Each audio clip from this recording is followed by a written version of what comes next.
దూత media, power of news. Hi hello welcome to దూత media. నేను ఇప్పుడు చెప్పబోయే కంపెనీ ప్రారంభిస్తే వ్యాపారవేత్తగా మీకు లాభాల పంట పండటం ఖాయం. ఇదొకటేనా? పర్యావరణవేత్తగాను అందరూ మిమ్మల్ని ఆకాశానికి ఎత్తేస్తారు. 140 కోట్లకు పైగా జనాభా ఉన్న ఇండియాలో ప్రతిరోజు వేల టన్నుల ప్లాస్టిక్ వ్యర్థాలు పోగవుతుంటాయి. కంప్యూటర్లు, ఫోన్లు, రిఫ్రిజిరేటర్లు, ఏసీలు, ఫ్యాన్లు, ఫ్రిడ్జ్లు, కూలర్లు, ప్రింటర్లు, స్కానర్లు, ఇలా ఎన్నో ఎలక్ట్రానిక్ వ్యర్థాలు పెద్ద మొత్తంలోనే పేరుకుపోతున్నాయి. వీటిని రీసైకిల్ చేసి బిజినెస్ స్టార్ట్ చేస్తే కోట్లలో ఆదాయం రావడం పక్కా.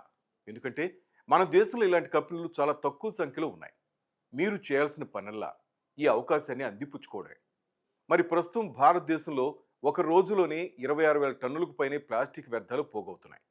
ఇందులో దాదాపు సగం రీసైక్లింగ్ చేయకుండా వదిలేస్తున్నారు. ఎలక్ట్రానిక్ వేస్ట్ కూడా ఏటా సుమారు 20 లక్షల టన్నులు వస్తుంది. ఈ వేస్టేజ్ మొత్తాన్ని సేకరించడమే మీరు చేయాల్సిన ముఖ్యమైన పని.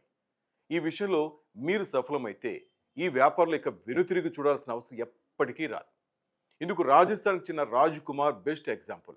ఐటీ రంగం కారణంగా పెరిగిపోతున్న ఈ వేస్ట్ రీసైకిల్ కావట్లేదనే ఆవేదనతో పర్యావరణ కాలుష్యాన్ని తగ్గించడంలో తాను భాగం కావాలనుకున్నాడు. ఉద్యోగం వదులుకుని మరి మొదట రాజస్థాన్లోని కుష్కేరాలో ఒక ప్లాంట్, ఆ తర్వాత హర్యానాలోని గురుగ్రామ్లో మరో భారీ రీసైక్లింగ్ ప్లాంట్ నెలకొల్పాడు. ప్రస్తుతం 200కు పైగా కంపెనీలతో టైఅప్ అయి ఈ వేస్ట్ మేనేజ్మెంట్ వ్యాపారాన్ని దాదాపు 30 కోట్ల టర్నోవర్కు చేర్చాడు. చాలా కంపెనీలు ఈ వ్యర్థాలను సాధారణంగా స్టోర్ రూమ్లో ఉంచి కొన్నాళ్ళయ్యాక చెత్తలో పడేస్తుంటారు.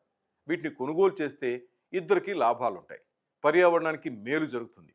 స్థానికంగా IT, automobile, consulting, pharmaceuticals, financial sector, telecommunications, consumer good, heavy industries తదితర రంగాలకు చెందిన కంపెనీలతో ఈ వేస్ట్ అమ్మేలా డీలింగ్ కుదుర్చుకోండి.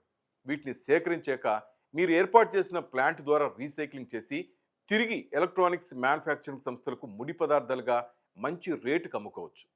ఈ తరహా వ్యాపారాల కోసం కేంద్ర ప్రభుత్వం ముద్రా స్కీమ్ కింద 50,000 నుంచి 10 లక్షల వరకు లోన్ కూడా అందిస్తుంది. ఈ డబ్బుతో రీసైక్లింగ్ ఎక్విప్మెంట్ కొనుగోలు చేసి వ్యాపారాన్ని ప్రారంభించవచ్చు. వ్యాపారం ప్రారంభించే ముందుగా మీ సేవా కేంద్రానికి వెళ్ళి కంపెనీ పేరు రిజిస్ట్రేషన్ చేయించుకుంటే ఓ పాన్ కార్డు ఇస్తారు.